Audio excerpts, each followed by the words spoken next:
Was there a critical sort of decision or juncture that you came up against, and what did you do to navigate that situation? Yeah, so it was a day where we were about to go out for lunch, and we thought everything was fine. And Becky and I were sitting in our apartment in Chiang Mai, looking out over the infinity pool that we had there, like really, living an amazing life. And I kind of went to my laptop, went to the online bank and just account, and just decided that I needed to withdraw some funds and pay out a dividend payment for us to, get through the next few weeks. And I went to do it, and I just kind of totted up to the numbers, and I was like, something's not right here. Like, we don't have enough to pay this upcoming VAT bill that we just received through and pay back the suppliers the amount we owe. Like, just doing that's going to put us very, very tight position. I don't think we can take out any more money. And we sat down and we did a bit of like back of napkin kind of maths and realized this is bad. Like, and up to that point, I think I'd just like relinquished responsibility for the numbers and just always thought, I'm not a numbers guy. Like I'll let the accountants kind of deal with that. But I think it was that moment where I realized, as the CEO of a company, you have to be a numbers guy. Like, the numbers are what keep you in business, right? So that's why I say now to members in the Dropship Unlocked program, the numbers are critical to your success. You have to understand them. And so that's why we really break those down, or you really focus on those as a key performance indicator for success. And so, yeah, there was a moment where I had to make some calls to suppliers. I mean, it came after a lot of stress and like shame and thinking, I don't know, like, how do I go about, telling suppliers? And I just thought that they're human. They want our business to succeed because we bring them a lot of money. We were making a lot in sales. Like, this isn't a case of we were spending a load of money on ads and making nothing. We were probably doing, I don't know, at the time, 60, 70,000 a month in sales. It was before we reached the like hundreds of thousands per month in sales point, but it was still a significant level. We just weren't doing it profitably enough because of cash flow management. So yeah, making some calls to suppliers and just saying, look, I need to level with you. We're in a bit of a sticky situation here. We can pay you, but it's going to have to be staggered. Like, we're going to have to pay you some now, and then some maybe next month, and then some the month after, and we're going to keep generating sales. And I went to this cafe and I had that conversation with them over the phone, and they were like, that's fine. Don't worry about it. Like, that's cool. They were like, you actually pay us a lot more promptly than a lot of our retailers do. And so I thought, okay, we're in a good position here. These people understand this. I can make it work. I need to just focus on the numbers and look at how did we end up in this situation and how do we get out of it? And so I sat down and kind of re-skilled myself on understanding things like return on ad spend and how that measures into your cost per sale and what a profitable cost per sale was for us. Once you take off the input and the output VAT effect and you kind of net the two off and you realize, well, actually, no, this is the net profit that we're making on every sale. How much can we afford to spend on a sale on average, with whatever our average order value was at the time? So without getting too into the weeds now, I sat there for a solid day in this cafe and just thought, I'm not leaving here until I fully understand where our business is and where we need to do to get there and like what the route is and the plans. And that, I'd say, for me, was the juncture where, again, I realized this is one of those moments. This is where it gets rocky in entrepreneurship. And you have a choice now. You either crumble, declare bankruptcy, go back and admit defeat, and then go back to doing what you were doing before and remember this all as if it was some vivid dream, or you look at the light at the end of the tunnel, remember the reason why you're doing this, to create a future of time and location freedom for me and my family, and you power through and you get this done. And it was quite an exhilarating thing to think back on. Very stressful, but yeah, having had Becky by my side to support me through it mentally, and even financially at times. We fully relied on her income as a freelancer for certain points where I was like, we can't take any money out of the business. We don't have it at the time. But we got to the point where we were like, okay, now we made 5K this month. Now we made 10K. Now we made 50K this month, in profit. And at that point, this was a distant memory because we paid all those suppliers back. Now we're their best customer in some of our stores. Like, some of our suppliers we are their biggest retailer. But I always think back to those days and think, wow, I wonder if they realized the predicament we were in. Yeah, it's amazing to hear about the lessons you learned there. And obviously, you're having to learn this pretty much by yourself, as you say. You're learning this as you went along without having proper support and mentorship, especially around the numbers side of things with the VAT that you weren't really familiar with at the time. So you had to learn so much as you went on.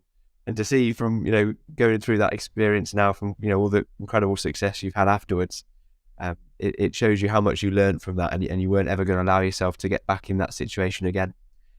So speaking about that success, now moving away from that resilience that you had to show through that period, what have been some of the most significant rewards and milestones that you've achieved in your e-commerce business?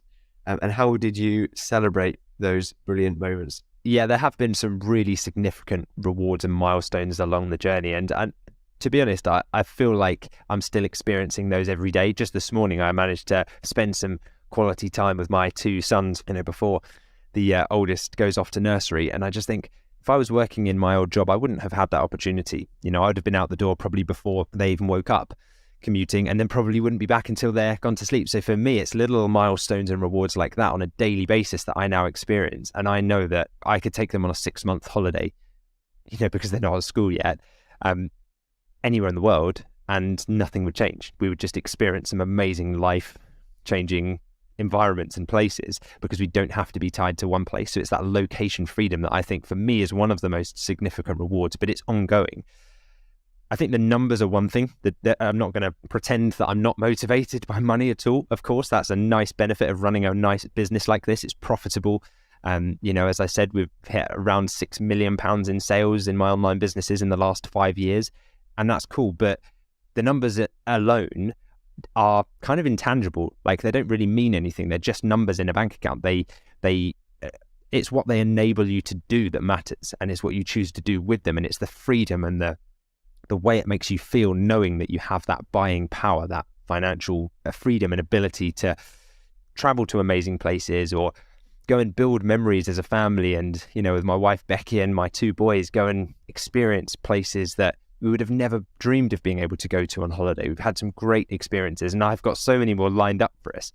So I think for me, the most significant reward is really that time, that location freedom, and the daily celebration of never having to commute to an office or, sit on a tube on a way to a team meeting or things like that you just take for granted, that I say at the time I didn't hate them, but you look back on them now and you think, that would have been such a waste if I hadn't changed course. Absolutely. Yeah, this is the reason why we started in the first place, is to have that freedom, the location, financial and time freedom that you're now able to enjoy. So what would you say are some of the biggest accomplishments or milestones that you're most proud of and that you achieved along the way from when you started to where you are now? I mean, there are so many. I think hiring the first VA is a big one, because that makes you realize that you get your time back. Right? And you enable someone on the other side of the planet who you've maybe never met to provide for their family as well. That's one of the most rewarding things, hiring your first virtual assistant, I think, just to kind of answer customer support emails, answer the phone, fulfill orders for you, do all of the kind of admin stuff, that when you get someone really good that you can rely on, that's awesome. That's a big accomplishment.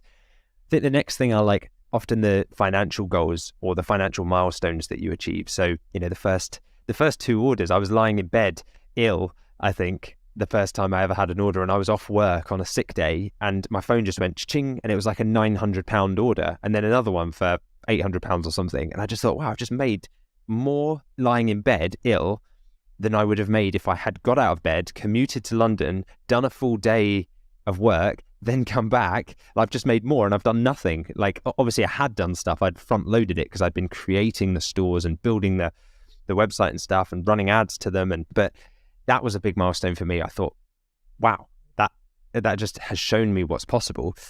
And then I think it's just like, gradually it's sequential. You're not going to go from where you are right now, if you're in the position where I was back then, to where I am today overnight. It's not going to happen. But if, like I did at the time, you kind of have that penny drop moment where you realize, well, I'm now willing to learn the path to get there. And I know that there'll be problems, but I want to put myself into a community of entrepreneurs that are going to help me overcome those problems and get there, then you can absolutely do it too. I mean, I remember the first 10K month that we had. It was an amazing feeling. And I was like, we've just made £10,000 in the business. I remember the first 10K day we had. I remember the first 30K day we had. I think we did like 32,000 in a day or something. And I just thought, wow, that is huge. And then we did like a £350,000 month or something, or maybe slightly less, £320,000 month. And I just thought, this is incredible. Like, I used to see a 6-figure salary in a year as like the thing that I was aspiring for in my 40s, 50s, whatever. You know, if I could be on 100 grand a year, I'd be laughing. I'd be able to do whatever. Now we might make that in profit in a month. You know, if it's a good month, maybe it's slightly less if it's not, but it's like to have the ability to do that and get to that point over time has been an incredible journey, but it doesn't all happen at once. So I think it's the art of delayed gratification that's so important. You have to appreciate and celebrate those wins as and when they come, and don't be too disheartened by the lows, because they will be plentiful too. Yeah, when those achievements come around, do you make sure that you mark them and you celebrate them? How did you celebrate those achievements as you were achieving them? Yeah, for me, it was like, you know, I'd post a screenshot or something into our small group of friends that were running these types of businesses. Like I said, one in America, two in America, one in Canada, one in Australia. And I'd share it with those guys and we'd be like, oh, I just did £150,000 in sales over Black Friday weekend or something, you know, or we just hit our first 250K month. And that was cool. But, you know, as I say, I wish that something like we have now at Dropship Unlocked had existed back then, because as you know, in the community, when someone now makes their first sale, people celebrate. Like, people want to celebrate each other's success, and it's such a positive community. And I think that we've built that because that's what I wish had existed at the time. That's what I needed. I needed those 700 people there to pat me on the back and be like, well done, congratulations, because I only had maybe 4 of them and it really helped me. So I can only imagine what it feels like now for our new members who are getting congratulated and helped out along every step of their journey. Yeah, so, and now you can have these experiences with your friends and family because of the success that you've achieved now, and you're able to take time off and go away and spend time. I'm interested to hear, when you've had these achievements, have you marked them by going away, and have you taken your family abroad, that sort of thing? Yeah, absolutely. We've had some incredible holidays and trips. And what I find now is with 2 children, I can't quite be as spontaneous as maybe I'd like to, you know. So if I have a huge record day of sales, I'm like, right, okay, we're going to the Maldives. It's not quite as easy to just, you know, drop everything and just go as it used to be. But with a bit of planning and a bit of booking, you know, now, like I said, last year, we were able to take a month out and just go and hire an amazing apartment in the marina in Dubai and just kind of live there for a month, or I think it was about 6 weeks, and just experience life there. We did some work while we were there. We did some travel. We got, you know, the children to experience a new environment, new culture, and yeah, it was cool. And it's just that great freedom and ability that it gives you. So yeah, of course, if we have a really big milestone in the business, if something amazing happens, then my wife and I will go out for dinner, we'll celebrate. But this is what I mean, like, the numbers only matter up to a certain point. It's what you then do with them that matters. And for me, it's experiences. It's not material possessions that motivate me. It's memories and experiences that matter to me. Absolutely. And that's the rewards for the hard work you've put in and that you've earned. And would you say that spending your time with family is some of the most rewarding times that you have now, after all the work you've put in? Yeah, I mean, I'm a big advocate for gratitude and reminding yourself what you're grateful for every morning, and really, like, you know, just going over the things that you have in your life that you're very lucky and grateful to have. And there's very rarely something that comes up when I'm doing that daily practice that's like that's something that money alone can just purchase as a material possession. Very rarely, you know. It's always the memories that I think of in the past that have been most significant and I'm most thankful for are always experiences with friends, with family, with loved ones. And so, yes, the money is great, but really what the money does is enables freedom. It enables you to buy other people's time, experience, resources, so that you can get that freedom, that time back, and enjoy time with your friends and family. So yeah, it's quite deep. But when you think of it like that, I think that's really deep down my why. That's what motivates me. When was the first turning point? Like, what was the major success that you encountered? It doesn't have to be major, but just like, what was something that you thought, oh wow, this works. Like, I think I'm onto something here. I've achieved something here, and I'm going to stick with it.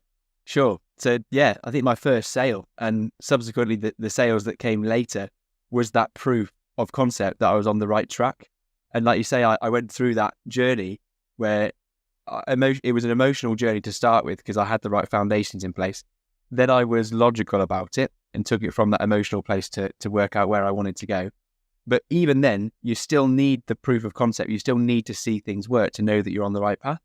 And that's what happened when I saw my phone buzz. I didn't see it buzz. Like, I got back to my phone. It was in my car for my first sale. and I looked at the Shopify notification that was for about £1,000. It was the first sale from memory. And that's when it really starts to sink in that I was doing something else at the time. I was working in the 9 to 5 job, and I saw that sale notification. And it was just that realization that the work I'd put in was absolutely getting me to this moment where I've just made like £300 profit for that one sale. And although I'd done all the work to get to this point to set the business up, at the time while that money was being generated, I was doing something completely different. So it could have been anything that I was doing at the time. And that showed me that I was on the right track. It showed me that those sales that were coming in, and they started to come in then for £1,000, £2,000, it taught me that this is clearly something that is really going to be scalable, that I was on the right track. I was starting to generate some money for myself and for my business. And I knew that I could just build on that from that moment there. And I knew to continue with the momentum, I knew that it was going to be important to celebrate those wins along the way. Your first sale, it's a big moment. So I celebrated that. And each time I got a new sale or a new supplier on board, I celebrated those wins, because there's these highs and lows throughout the whole business journey. But it's important to give yourself, the motivation to continue by patting yourself on the back, realizing when you've done something really, really cool, like sign a new supplier or make a few sales. And it really taught me, that you need that motivation to keep you going. Then my first real major achievement with my business had to be, a few months down the line, where I was then able to leave my 9 to 5 job. So it was from these high ticket sales that kept coming. They were coming at a faster rate. I was able to increase my ad spend, and I'd always set it for myself that as soon as I had matched or beaten my income from my 9 to 5 job for at least 3 months in a row, that was the moment I knew I had the confidence to then hand in my notice at my 9 to 5 job and go all in on my business. And I reached that, just a few months after starting Dropship Unlocked, and suddenly I had that freedom. So, talking about celebrating wins, the biggest win, no doubt, after starting the business was the first Monday morning when I had left my 9 to 5 job, and suddenly it was Monday morning, and I knew that this was the start of a completely new chapter for the rest of my life. And I knew that I'd done my last day in a 9 to 5 job, and now I was the master of my own destiny. I could work on what I wanted to work on, and that was incredibly liberating, freeing feeling. I was absolutely on the way to that freedom and the success that I've defined before. So yeah, it was amazing, and the way I told my manager is a good story. I remember pulling him to one side and saying that we need to have a 1-to-1, and he said he just knew. As soon as I said that, he just knew that I was leaving, because I would never ever pull him to one side to ask for a 1-to-1 before. So I sat down with him in this meeting room, and I was able to say, look, I hadn't said at the time, but I've been creating this business along the side.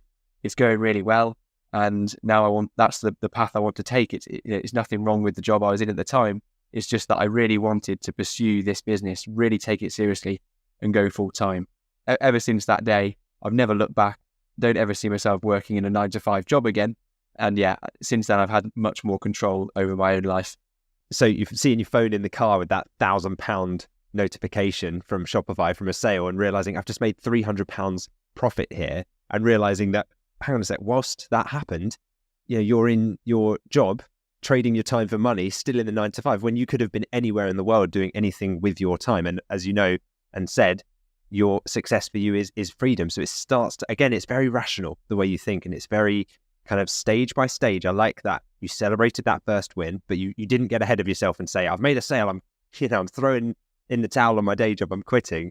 You used that income to supplement it. You worked evenings, weekends on your business, and got to the point where you, like you said, you'd matched or beaten your income for 3 months straight, and then said, at that point, I'm going all in. I love it. And hitting that milestone a few months later, it must have been a great morning when you handed in your notice and said to your manager, I need that 1-to-1. The look on their face must have been like, what? How have you done this? How have you escaped to the golden handcuffs, the shackles that we're all kept in throughout life? And I think it's just liberating, isn't it? That first Monday morning of freedom is a bit daunting. It's a bit like, oh, what do I do now? Like, there's no structure, there's no direction, there's no boss, there's no, like I'm free. And then yeah, I guess since then, since building your business, I'm sure that it hasn't been a straight path. I don't imagine you woke up on Freedom Monday and then just said, all right, cool. And it was all smooth sailing up to £1 million business from there onwards.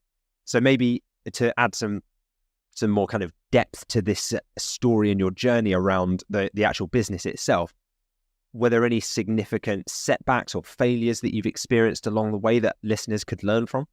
Absolutely. There were plenty. I don't want to paint a picture at all that it's an easy route to go down, but you wouldn't want it to be that way because it's so much more rewarding when you ultimately get to the success. As you mentioned, I did work weekends when I was doing it alongside my 9-to-5 job. I'd work a few hours on the weekend. I'd be working an hour before I started work, and I'd do some work in the evening as well. So there was work that goes into this. It's not get rich quick. It absolutely means that you will put work in. You have to sacrifice a few things, and I sacrificed, perhaps some things that were, would have been nice, maybe watching Netflix or going out with friends. I sacrificed those things knowing that it was all going to pay off in the long run.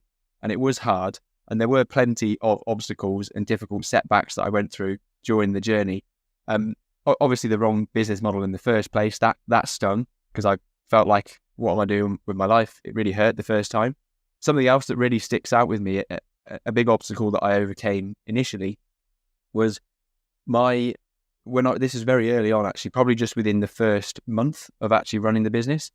But I had these emails that all came in tandem from my suppliers that I just worked hard to sign up. I had about 4 or 5 at the time. And these emails all came in on a Friday afternoon, which, by the way, is the worst time you want to see these emails. They came last thing on a Friday. And all my suppliers had just told me, sorry, we're going to stop supplying you. We've had reports where we've had the other retailers get in touch with us, and they've said that your website too closely resembles their websites and other websites in the industry. And I was, on a Friday afternoon reading this, thinking all that work you've put in, you're starting to get some sales, and now suddenly your suppliers, who are the reason you're able to sell these products, are turning around and saying that they're no longer able to supply you because they've had complaints from other retailers. And that really stung because I was sat there and I couldn't sleep, Friday, Saturday, because I had to wait for Monday to really get in touch with the suppliers and overturn this. So it sticks with me, that feeling and the fear that I had on that Friday evening. I wish I'd never checked my emails last thing on that Friday.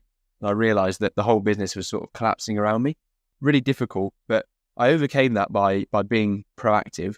And the way I overcame it was by contacting them and explaining to them that that's never my intention to copy other websites. And look, these are all the changes I've made over the weekend, because even though it wasn't my intention to copy, there were similarities. And so what was best for me was just to take control of the situation, really think hard about what my brand was that I was building, my first store, and, differentiate myself. So again, you go through difficult times, and it actually taught me an amazing lesson. It taught me to think about, what does my store, what's it about? How can I differentiate myself and make sure that you're not taking inspiration from other stores, because ultimately you can lose everything. So on the Monday, explained all this, and all the suppliers apart from one all accepted that it was a misunderstanding, and I've made these changes and they're happy to go on. So massive relief on that Monday afternoon that they were all okay with it.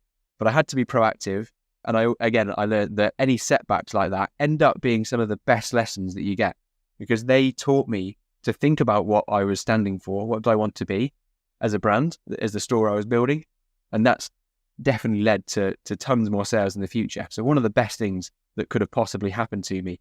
So, and I learned this sort of way of thinking from my dad, and realizing that difficult moments actually end up being the best lessons. And the way I learned this is the way my dad reacted to a difficult moment that I went through when I was younger. And this was on a Duke of Edinburgh expedition. So it's something in the UK where you go on an expedition, you go walking.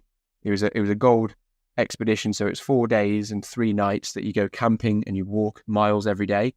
And on the second day of this expedition, we were in the mountains of Snowdonia, and the weather was terrible. And when the weather's terrible, normally it's even worse times 10 in Snowdonia, which is a national park in Wales. And we were walking for what felt like hours and hours and hours in this pouring rain, howling wind. We were walking alongside this long lake. I can picture it now, walking alongside this lake with the mountains in front of us. Normally a beautiful scene, but not when the weather was like it was. It must have been -2 degrees. The wind was going sideways, so the rain was hitting us from the side. And we just kept walking along this lake for what felt like hours and hours and hours. At the group was about 5 or 6 of us. Initially, we were laughing about it. We had good morale. We could push through it. But after a few hours of getting really battered by the wind and rain, the fun had sort of been sapped from that experience. And I was looking around at the group that I was in, and I was sort of the most senior out of the group. And I could start to see and tell that there were people that their lips were turning blue. They were going really pale, and they're actually starting to slur their words when they were speaking, starting to look quite dazed. And we realized that there were actually the first sort of signs of hypothermia from within the group that we were walking with. So, I had to make a decision. We initially called the instructors that were not with us, but we were able to call, but they didn't pick up the phone. So the next thing that we had to do, because we had to act fast, was to call search and rescue for Snowdonia, because we really felt like hypothermia was getting across the group. So we just had to huddle together and wait for search and rescue to come and find us in the terrible conditions and take us off the mountain. So it's very difficult to get across how difficult of an experience when the weather's that bad and when the morale's that low. It's a very difficult experience. And I remember the whole story that I pulled from this was when I went home to my family and told them, because we had to go back early, it all failed the expedition. I was thinking perhaps my dad or mum and dad will give me some sympathy. They'll explain, they'll understand that it was a difficult time. Maybe they'll be proud, or and I'm sure they were. But I remember my mum gave me loads of sympathy. Thank you, Mum. But my dad, he was completely different about it. And the way he reacted to it was, I remember he just said, "Good. He's so glad that experience happened to me." And I remember being surprised at the time, but actually that taught me a really valuable lesson. My dad understood that going through these difficult times, when things are really horrible and challenging, they're actually some of the best lessons and some of the best gifts that can happen to you. But in the moment, very, very difficult to see the benefits from these actions.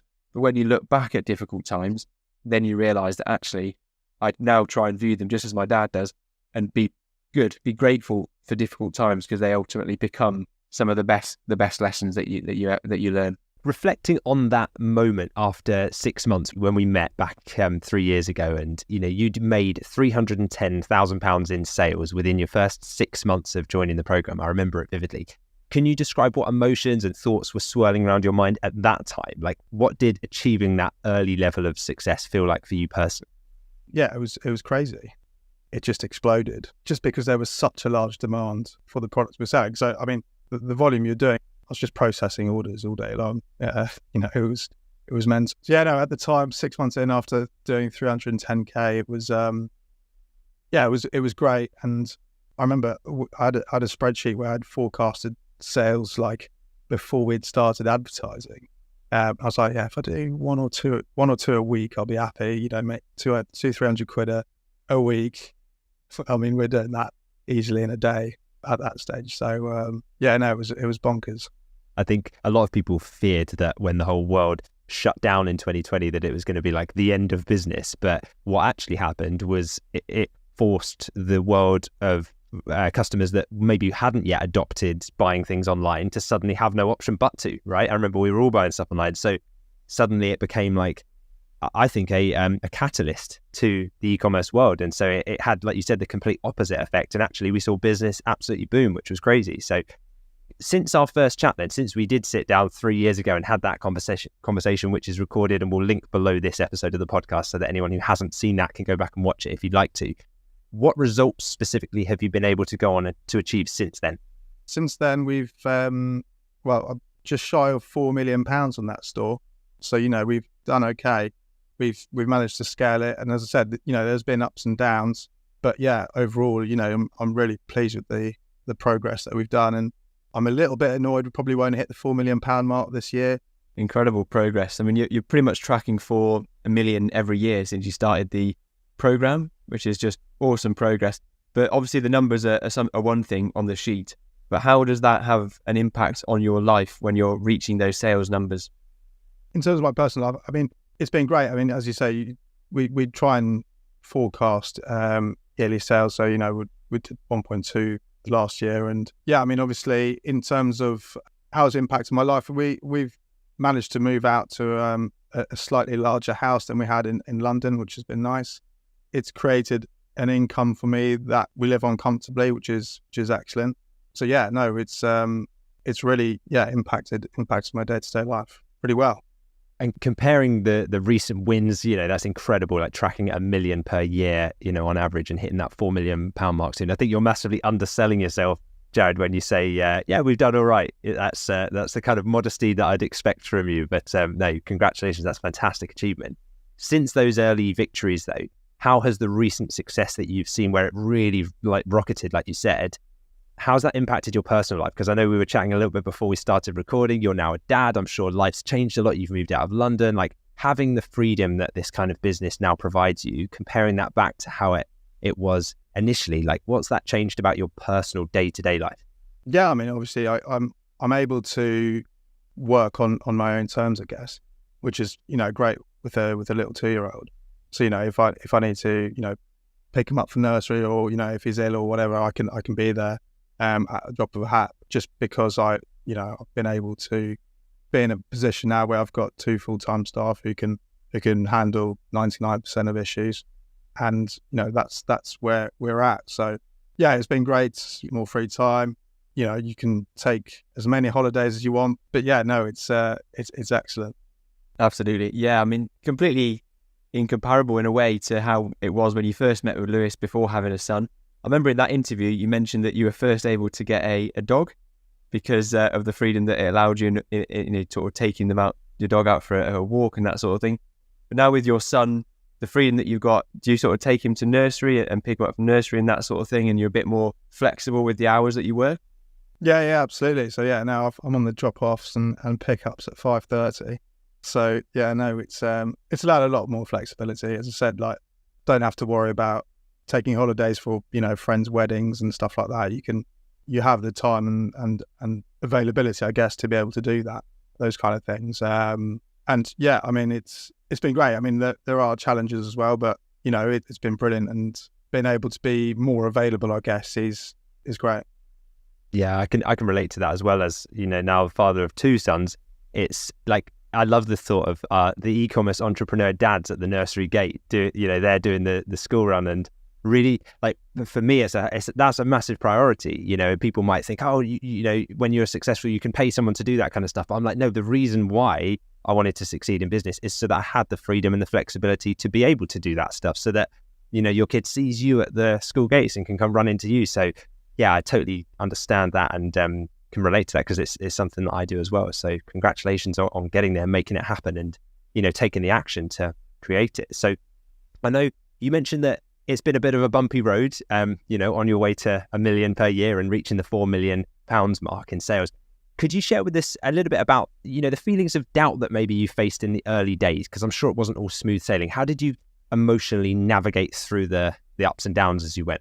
What advice would you give to someone listening who's maybe going through some of those rocky periods at the moment? As long as if you put the hours in and, focus on, task and just get them done. I think one good thing about, we had a direct competitor, and I think that was for the good of our business and probably theirs as well. So I always looked at competition, just thought, how can we just be better than them?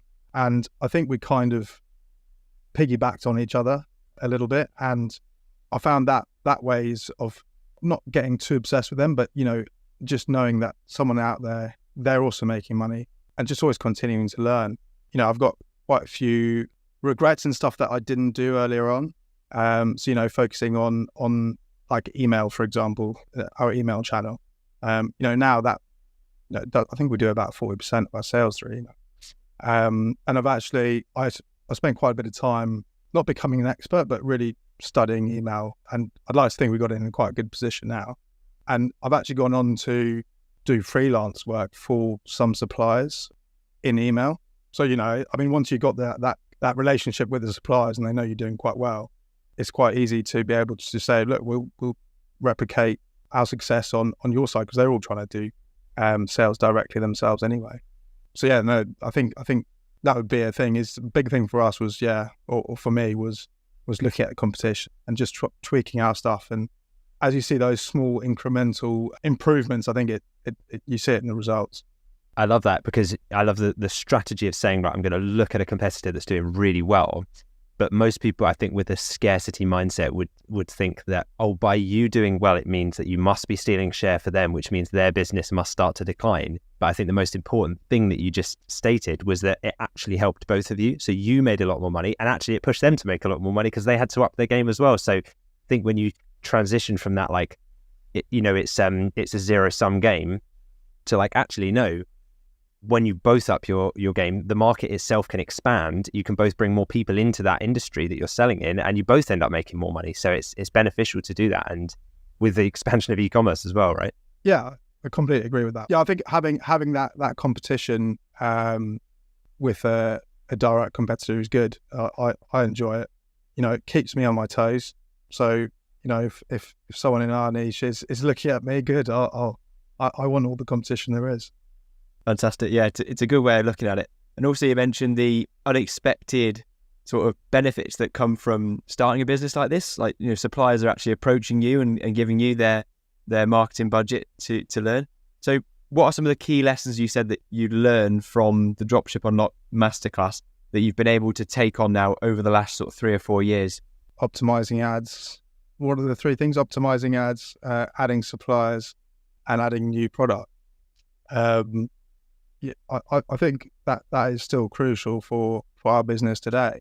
Those 3 things. If you're ever stuck, I mean, I always go back to that myself. What can you be doing? Those are the 3 priorities. Yes, outside of that, do some more SEO, do some more, email campaigns. But I think one of the key movers for us was just picking up this one supplier who we ended up doing. I think at one stage they were about 30% of our total revenue. I think you're always one client away from not doubling, but having significant growth, and that's what that one supplier did for us. It took us to a new level, and I think you can never stop looking for new suppliers, and that's something that I always am in the game for, I guess. For you, Adam, what would you say so far has been the best moment since joining the program in your life? Like, are there any pivotal moments or days where you think this is very contrasting to where I was previously? The best moment in the whole program, and this was very recent, we're talking about 3 weeks ago. I previously had a part-time job while my business was making sales and doing well. I just quit that job. So I made that decision, left, and it was so real that this is actually a real thing. It's a real entity. I could pay myself through the business. Yeah, that was by far the best moment. It's a very weird feeling, but it was, everything I've worked for, wanted. Yeah, to realize that dream you had for so long, you would have visualized it, you'd have written it down in goals, and then to actually see it come to fruition. For me, it was like the first Monday morning that I wasn't expected to go to work, because there's one day is handing the notice in. Then there's the 4-week notice period. And then it's that Monday when you have nobody to report to and you don't need to get in your car and commute to work, and you can just do the things you want to work on. I would love everyone to experience that moment, to have that control. And I imagine that, do you remember that first day, not that long ago for you, a few weeks ago, that first day where suddenly you've got the control back?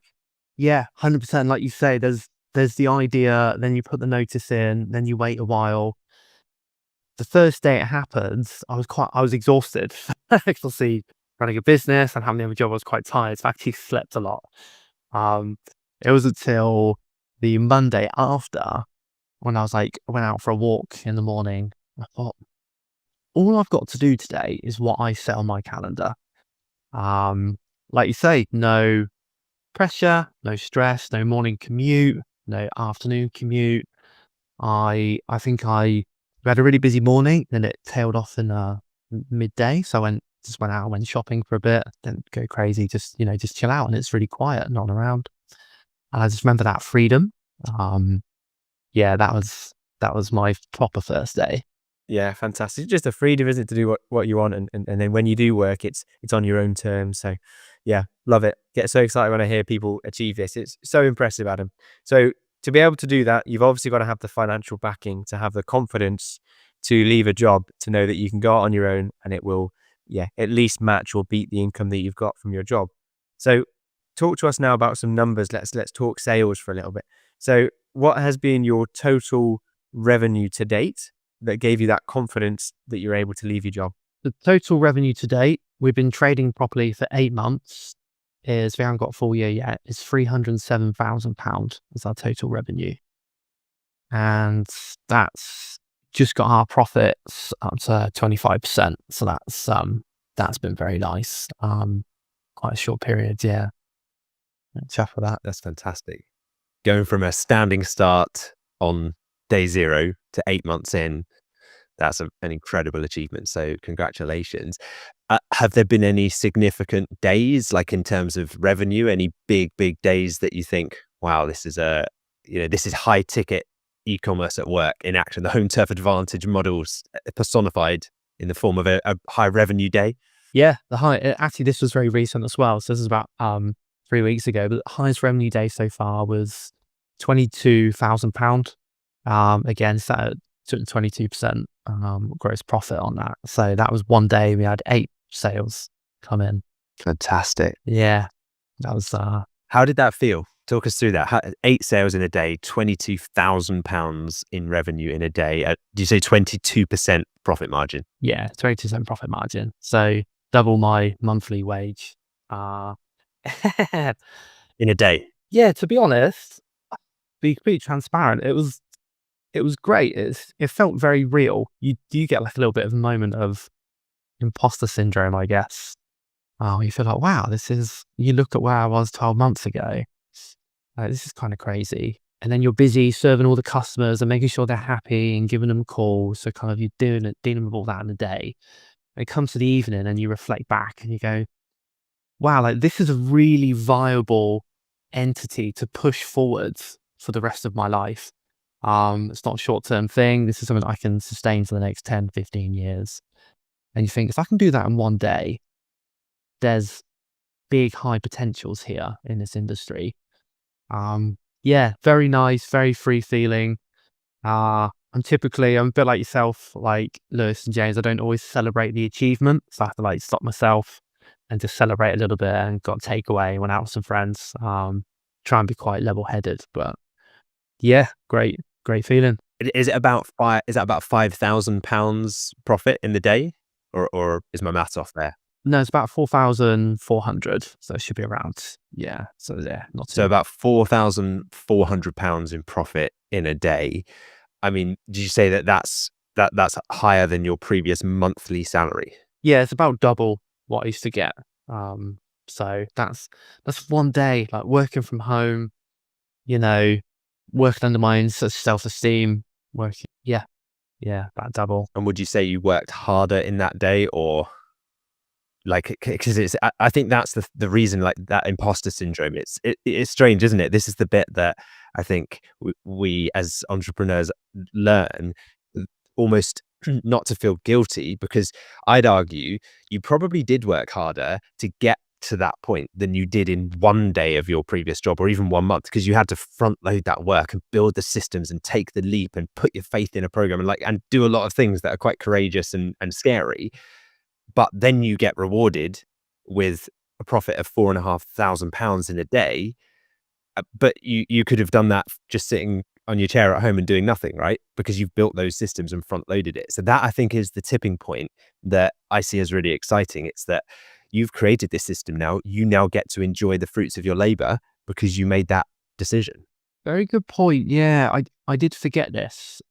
And like you say, yeah, because you question yourself, you go, do I deserve this? Because it's such a contrast. You question, you're so used to the life you used to live.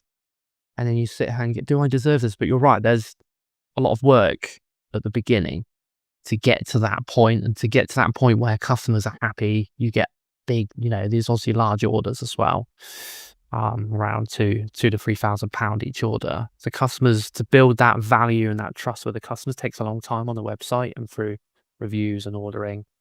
And like you say, you reap the rewards and then you can enjoy it for a bit and then you build a little bit more. But yeah, I think as an entrepreneur, I'm assuming others feel this way, but you get apprehensive a bit, like, is this happening? Is this really, like, you go, no, I've built this, I've done this, yeah. That's right, because you visualize it that many times, and when it comes to fruition, after all the work you've put in, finally seeing it being real, it can be mind blowing, because on the actual day when this profit comes in, it's not like you put the work in that day. It's all the front loading, which is different to the way that we are used to, I guess, with 9 to 5 jobs. In the past, it was all about what output can you put in each day to earn your wage that day. But it's so different with a business. It's all about front loading the work that you put in from the start. Yeah. You don't have that feeling with a business. Like you're saying, for a job, you have that daily capacity of what you can gain. But with a business, if you just keep adding value every day, every week, it just compounds later on. There's no cap. Yeah, exactly. And this is all for our consumer products. We've just gone into a B2B niche now. So we've got 2 arms of the business, and our products are now £5,000 is the minimum price. So these numbers should then start, by 3 to 5 times should start going up just through different products. It's amazing. Yeah, super exciting to see the growth that you've had. So to get yourself to this point, as you reflect on your journey from when you first joined Dropship Unlocked, how did you get yourself to this point? Were you the type of person that followed the program to the letter and were very active in the community, etc., and were very engaged? Or did you go off at all on your own tangent? Or I'm interested to hear about how you approached it. So I did follow the program. There was a few little divergence here and there, but once I got back onto the program and followed the system, everything worked out very well. Been very active in the community. I find that really helps. We share ideas. The program, like you say, is still growing and adding bits on all the time. So we all we'll have different businesses and different niches. So we learn off each other. We go, actually, we could add this in. That'd be very beneficial. Because I know yourself, James, and Lewis, you're always adding new content to the program because it's ever evolving system, e-commerce. Yeah, that's the benefit of having a community of people doing the same model, is that you can keep your ear to the ground of like, where do people run into roadblocks, or where they get stuck. Like we can see as soon as one of these systems that we use changes their process or their interface, it becomes very obvious to us because loads of people start asking the same question, and we're like, hang on a second, a month ago no one was asking that, what's going on? And you realize it's because Google have changed one of the steps for like the ad account onboarding. And we then just say, okay, like let's find which module has changed, go in, tweak it, or release a new module, for example, to kind of like just completely update it. Some people were thinking, while they're listening, is okay, to get to that point with the freedom, being able to take the Friday off, money still coming in, we have to get sales in place. So let's talk numbers then for a little bit. So talk about revenue to date since launching. Where are you at now for revenue since launching? So I started trading February, and to now, I've now reached £879,000 in revenue. Incredible. Super, super impressive. How many months is that then since starting? So that is, February to February, 18 months. Incredible. Yeah. It's well over £750,000 in sales in 18 months of launching a business. Incredible. And that's what then leads to the freedom. What does sales mean to you then? What does that, when you hear that number and you look back, what do you think when you think about that number? I think it's like once a month. I'm like to my wife, like, hey, we've done this. Like we've now hit this. I still, when I hear the cha-ching, it never gets old. Every single time we make a sale, it never gets old. And that's like revolutionary. I speak to people who have been doing it for 10, 15 years in this market, and they're happy to take 250,000. And like I said, I would be happy with that. But I want to, and I could be happy with that. I could sit there and I could, if I wanted to sit there and say, do you know what? I'm happy being exactly where I am, living the life I want to live with 4 hours a day worth of work, and not even hard slog, just sat there on my laptop doing bits and bobs now that it's working. I could sit there and that could just be me. I could go and play golf, and I could go watch Fantastic Four every day if I wanted to. But I want it to be bigger. So I think that those numbers mean to me, that is me. Those numbers are me, and that is how I want to live my life. If I wanted to be less, I could be less, and that's absolutely fine. But if I want to be more, I need to be more. Yeah. And credit to you for putting in the work and getting it up to that point. You said 879,000.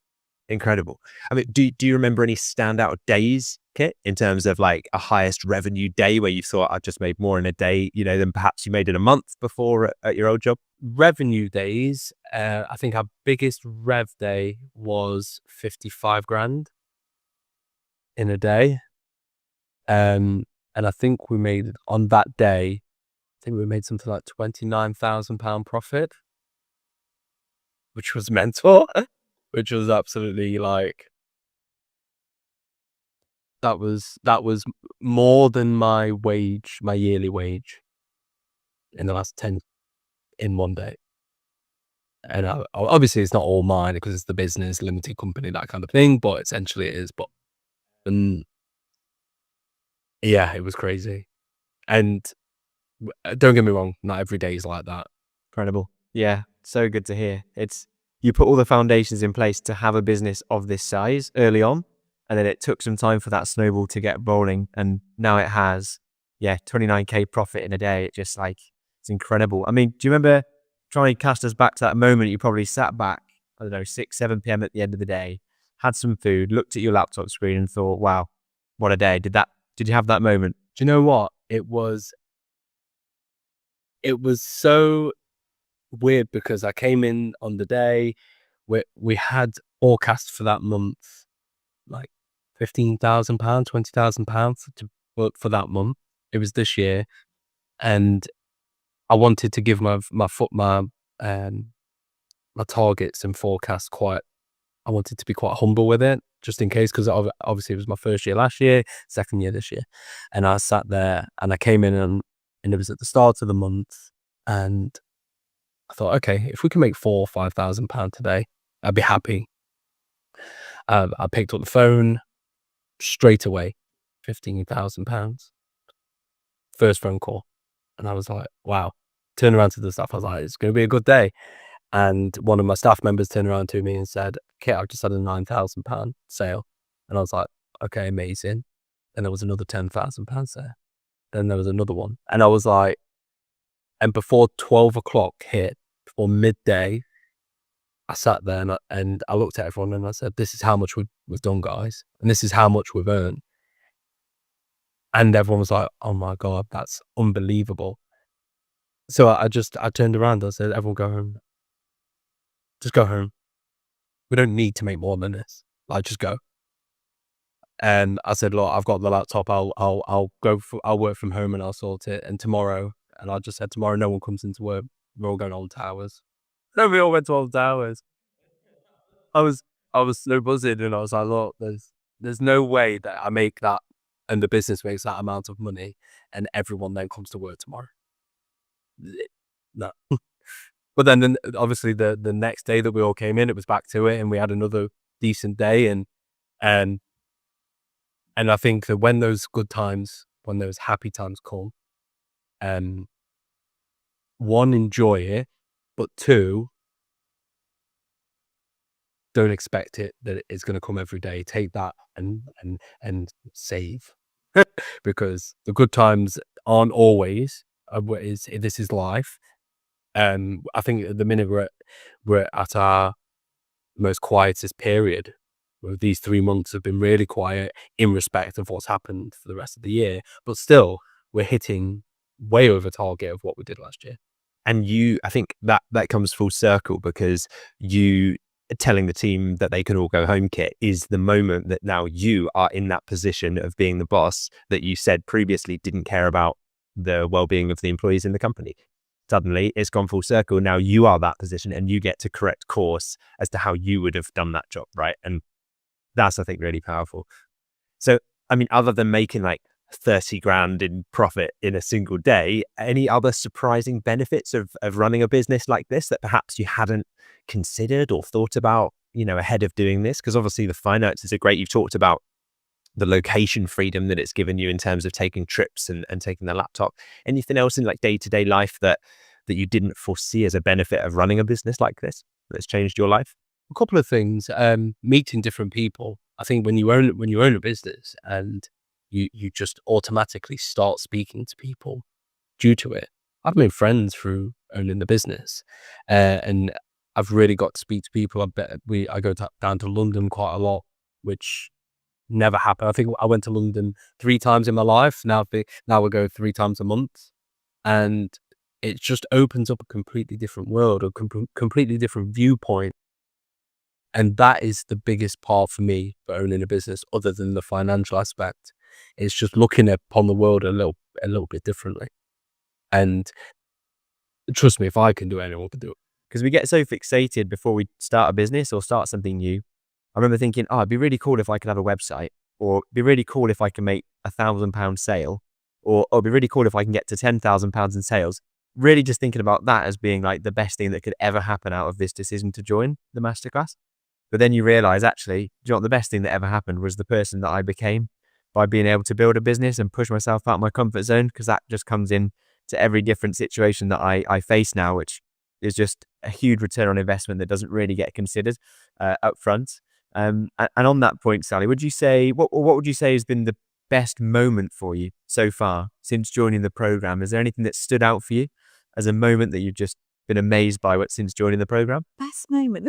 This is going to sound really ridiculous, actually. But the best moment was receiving the award that I got when I came to the meetup, because I've always been that. I was just going to say I've always been that kid. I'm going back into my like child mindset now, but I was always that one at school that I never won anything, always in trouble, never the head girl, never a prefect. I was the one that, just constantly in trouble, being a disappointment, I felt, to people, and never kind of excelled in anything. Not that was, I don't mean that I excelled in that, but it just felt so nice to have some, like, a little bit of recognition and something that I was like, oh, that's really nice. That was definitely a highlight for me. And then when I put it on my windowsill, so the people that are listening won't know what the award was, but it was like a glass thing. And I put it on my windowsill, and the sun shines through my window, and then it projects like a rainbow pattern onto the other side of my kitchen. So it's just really lovely. That was definitely a highlight for me. Well, it's very well deserved, and yeah, we certainly recognise that contribution you made every day to the community, Sally. So it wouldn't be the same place without you. I'm glad that you are so active and that you bring so much to it. But I want to dive into some numbers now and talk about sales if we can. So can you talk us through what has been your total revenue up to this point? So right now it's just over 24,000. Amazing. And what would you say? Well, firstly, how does that feel? Wow, it feels incredible, because I mean, I wasn't even sure I was going to make a single sale. So to say that I've made 24,000 in revenue is absolutely fantastic. And you guys know, when I kind of like to set myself little goals, when I have little bottles of bubbles that I write little labels on and say, well done, you've achieved this or you've achieved that. And then I'll pop the bubbles and have a little mini celebration. And I'd written one on a small bottle to say, congratulations, Sally, you've reached, I think it was 10,000. And as I wrote it and I looked at it, I thought, that's a million miles away. Like, I can't imagine that ever happening. I can't imagine that I'm going to have got to that point in sales. Like, at the moment, this was really quite early on in the journey. And then before long, I looked at my sales and I was like, oh, I've gone over 10,000. I better pop the bubbles.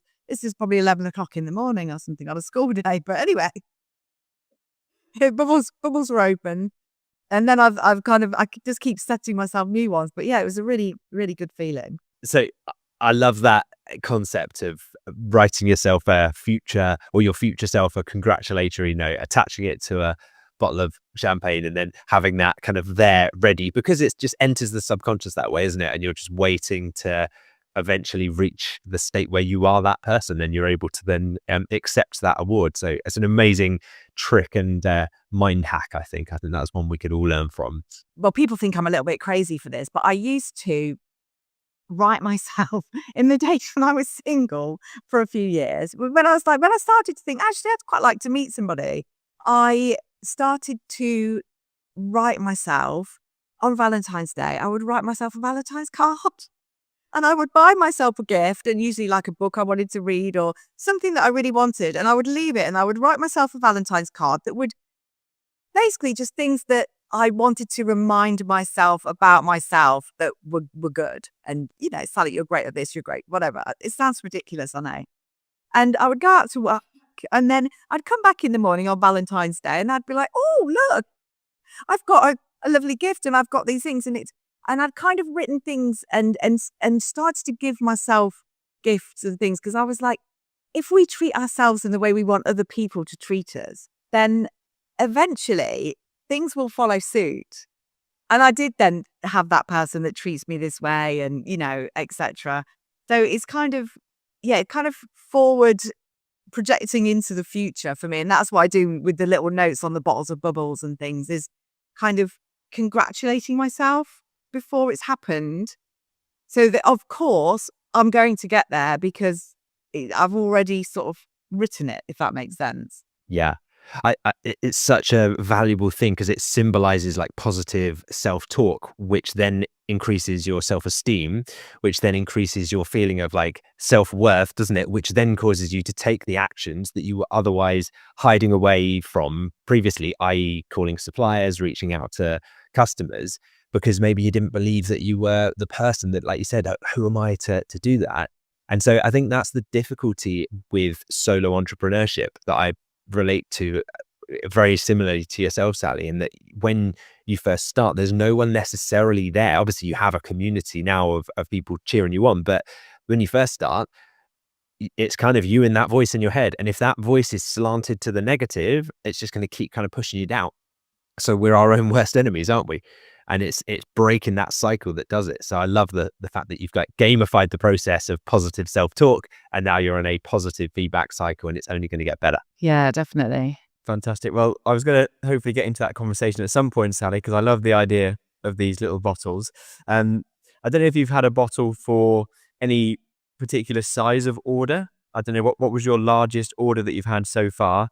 And then a secondary question is, did you ever have a bottle to celebrate a particularly large order? So I haven't written a bottle to celebrate a large order yet. I do have a bottle of champagne, and the rest of them are all little bottles of Prosecco. But I was like, no, do you know what? I'm going to show the universe that I can afford a bottle of champagne and that I deserve a bottle of champagne. So I bought a bottle of champagne, and I've got a note on there saying congratulations for your first 100,000 in sales. So I'm waiting to pop that one. I don't know when that will be. But I didn't have one for just a particular order, but maybe I need to do that actually. What's been your largest order to date, Sally? Like if we were talking in terms of like the largest sale that you've had so far. So the largest one I've had was for over £6,000. I did give them a discount because I was they asked for a discount, and I was hoping then that this would lead to ongoing. It's more of a B2B sale, well, it was B2B, so business to business. And I've given them a discount to hopefully bring more business in from them. But yeah, it was for £5,724. Wow.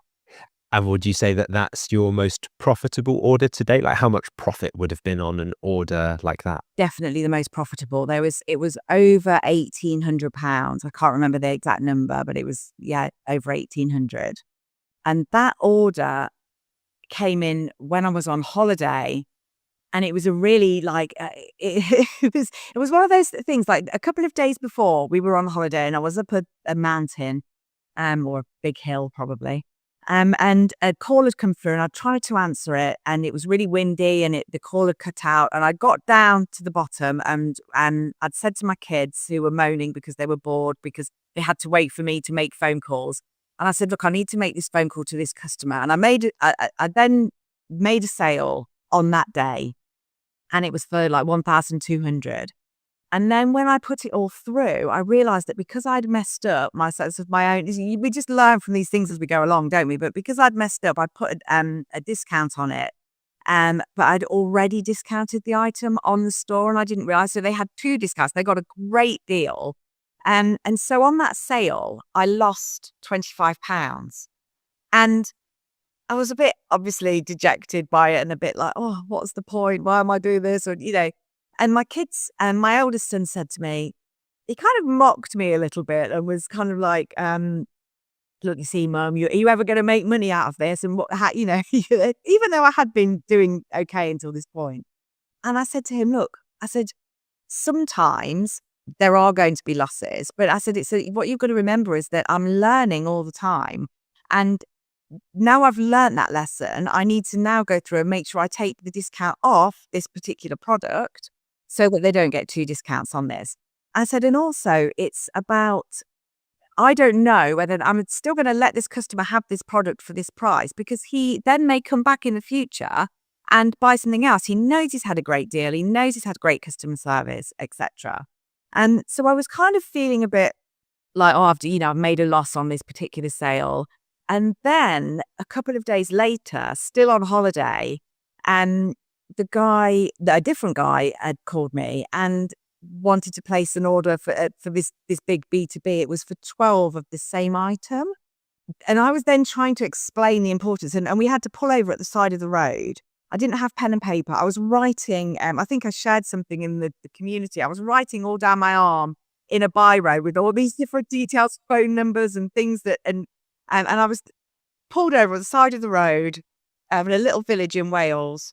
And I then said to my kid, when I finally made this sale and made the £1,800, I said to my kids, look, that's why I have to answer every phone call. And that's why I have to get back to every customer, because I don't know whether it's, they just want to order a small accessory or whether it's something big like that. And I've got to treat them all the same. It's interesting that you started out as quickly as you did, because we had that conversation early, and obviously you were straight to the races. You followed the process. It sounds like you really benefit from a step-by-step process-driven approach.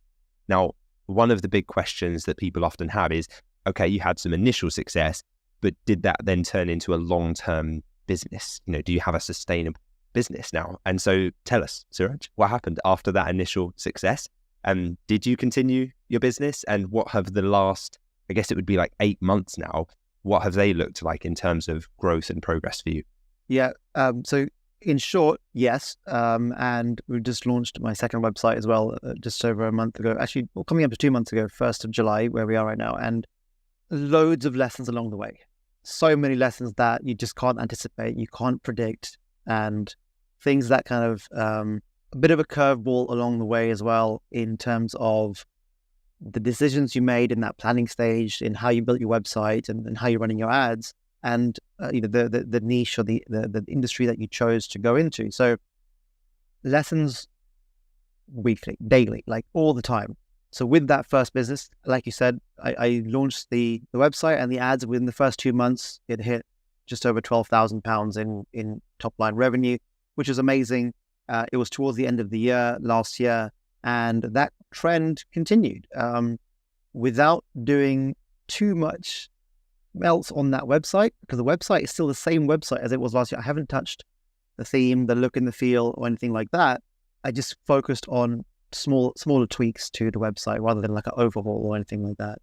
And it's consistently hit the £5,000 to £7,000 revenue a month mark since then, without too much extra effort. Now, at the time, I was hoping to scale that up to a lot more than 5,000 to 7,000 regular a month. And I learned along the way, came across so many more competitors, so many more brands that I was then directly competing with in that industry, where the scalability at the budgets I was willing to put into the ads and into this project was kind of at that 5 to 7. Probably some months I did a 10K month. And I realized that at the level of investment I was putting into my ads and the amount of competition and the level of the niche that I was in, there was a little bit of a ceiling there unless I pivoted something in that niche, whether it was going a layer up or a layer down. And that was something I very consciously decided to kind of let it be. And I was very happy with team of one. I have a VA who basically does all the stock updates every week, the price updates, and the supplier sends through new products or products to take down. I just forward it on to her and she takes care of it for me. So it's hands off. And I think even then, a hands off business generating between 5 to 7, sometimes 10K a month is pretty decent from a standing start 8 months ago. All of those lessons that I learned from there, I then applied into a second store, and I was seeking out niches to explore and learned all the lessons that I did with the first website about which level of niche to be at, what type of product value to be at, what type of suppliers to find, how to look for competitors in a different way with a different lens. The first time around, I was looking for my direct competitors, and you're almost looking at them without knowing what you're looking for. And it turns out some of my direct competitors are like industry titans in this first niche, and it's really hard to compete with them. A lot of the products I sell are sold at sort of major high street stores, and that's not a blocker at all. That shouldn't be a blocker to going into that niche. But I found that started to, like, I was struggling to compete with that. Nevertheless, still making a decent amount of sales every month. Let's not sort of brush aside 5-7K a month in revenue at a 30-35% margin is still a healthy little business there. But I thought, okay, rather than spending more time competing with people at a lower price point and trying to scale in an industry where there's already a lot of competition, let me take what I've learned and try and find another niche, and it ended up being somewhat related, not quite a direct up or down, but related, with far less competition, with at least double the average order value of the products. And that was me sort of coming out of my limiting belief about the type and the value of the product that I think I could sell online. So that was a big lesson there. And also seeing people in the community, in the Dropship Unlocked community, having massive sales. And I was like, wow, I was happy with £200 or £300 average order value sales, and there's folks doing £1,000 average orders. So what's the difference? It was just about a mindset shift. So I also learned that at that level, there's far less competition. And the competition that was out there, for some reason, just wasn't, that their websites weren't great. It seemed like a much easier market to go into. And it seemed like the lower priced products had lots more competition. And again, saying that out loud, it's not surprising at all, right? Because most people probably fall into that similar mindset. Say, I can probably sell a £200 product or a £300 product, but as soon as you start getting into £1,000 plus, people's limiting beliefs kick in. And sort of, I kind of think I took a bit of advantage of that said, in this new niche, there's just not as much competition. And that niche is doing better than that store is doing better than my first store now, only 2 months in, consistently doing 10, 11,000 in the first 2 months. And it's got a lower budget on ads, but a higher average order value, a higher conversion rate on the website. All the metrics are like higher than the first store. So the reason I'm going into this in detail is I don't want to say that the first store was a failure or I wasn't able to scale it because it was the wrong decision. It was the best decision to launch in that niche, and also the best decision, intentional decision, to kind of keep it at a certain level and not try to overextend myself to scale that one. Now, what I'm learning with the second store, I can probably now start applying in that first store and go backwards a little bit and course correct where I can there. So long story short, the business continues to grow. Now I have 2 websites running concurrently, one doing in the first 2 months, at least 10,000 in the first 2 months each. So if I'm looking at my other screen here, it's 21,000, and we're not even finished on the second month yet. And the other store is, I'm kind of hands off. I'm not doing anything. The ads I'm not touching. I'm just leaving it as it is, and that's ticking along as well. So the scaling opportunity, I think, is now where I've got 2 stores. There is some crossover between them, but there are 2 very distinct brands, 2 different audiences, but there are ways I can cross promote and potentially list products across both websites.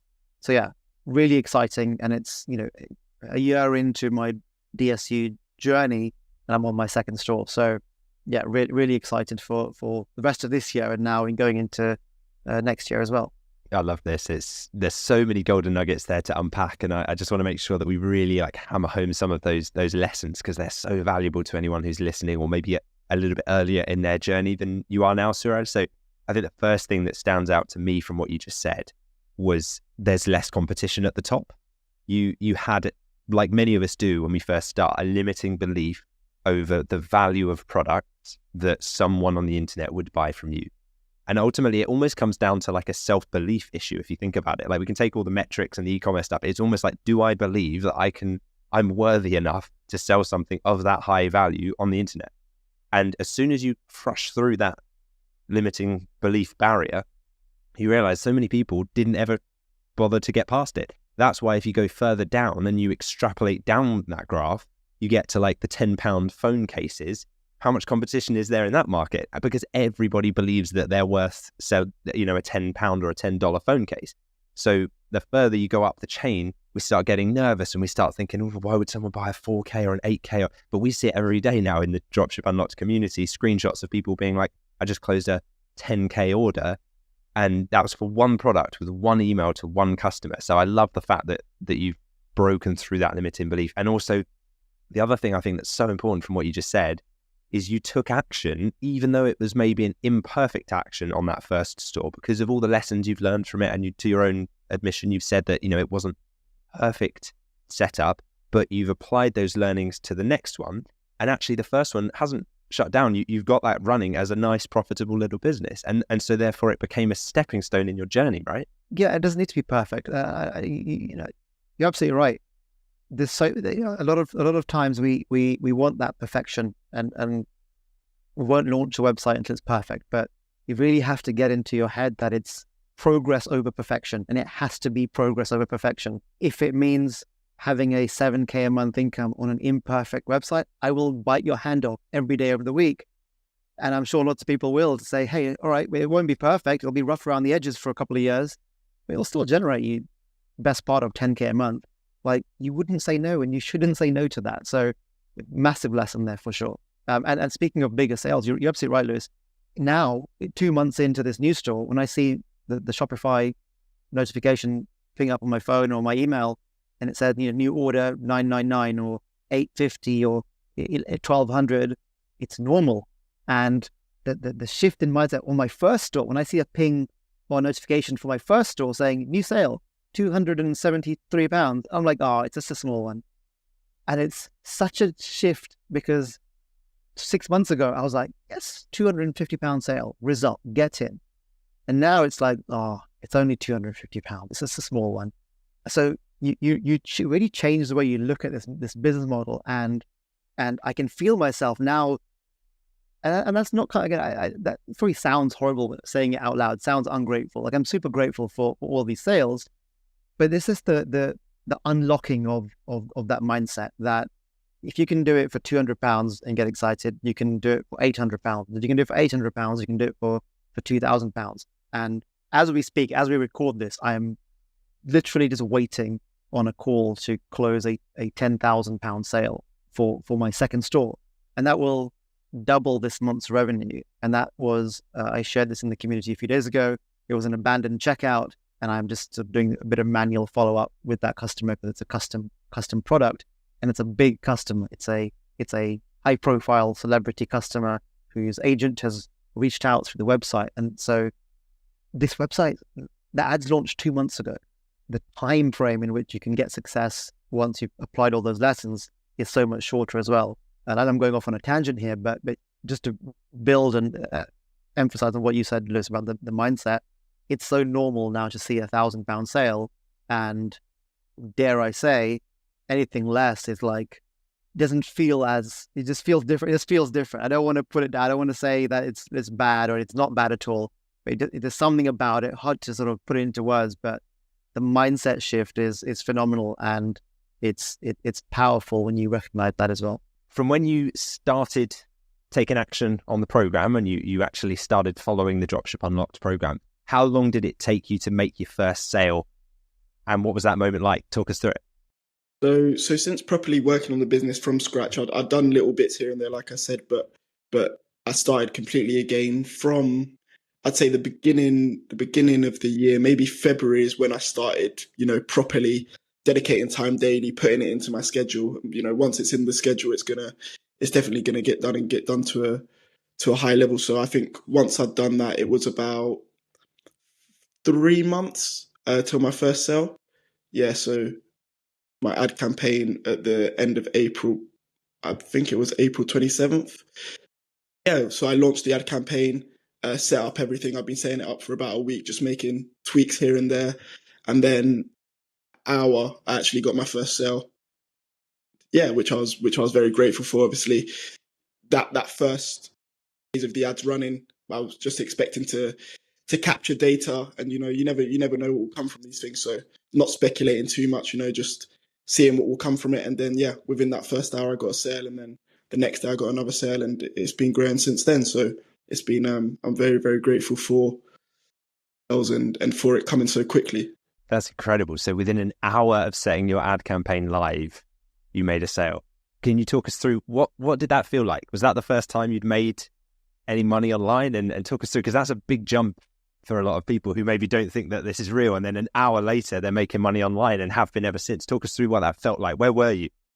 I was just downstairs in my living room. It wasn't the first time that I made money online, but I think the thing that made this feel a bit more gratifying was the fact, the building process of it, the building of an actual sustainable business, and making a sale on your own platform compared to another e-commerce platform like eBay or like Amazon feels very different, because you feel like you've really gone out and got that sale, driven that traffic, you've made that sale, and it feels a bit more real. But yeah, that feeling, I think, is a feeling that will stay with me.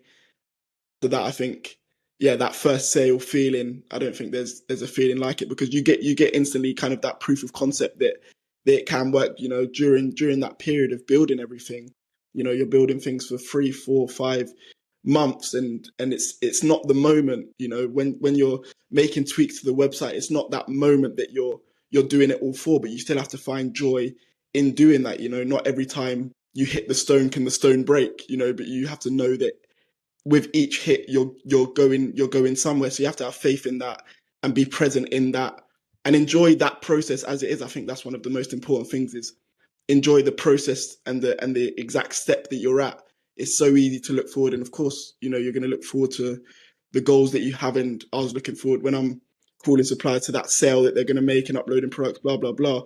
But you have to still put your full effort and attention in that moment, because I think if your attention's always elsewhere, then you never really give that moment the dedication and the care that it needs. And I think when you focus on that process, focus on that present moment, I think the outcome takes care of itself. So once I set the ad live, I'm in the process of setting the ad live. Of course, I'm thinking, what will this be? But it's all speculation. You can end that month with no sales. You can end that month with 60 sales. You don't know. So I think speculation is great, but I think it's best to just kind of be present in the moment, see what will come from it, and what will come from it will be. And I was fortunate enough in that moment, you make the sale, but then, it's done, and it's on to the next building phase. There's still a lot of work to do, but massively grateful and massively happy with that first sale. But yeah, I just saw it as first of many, and let's keep pushing now.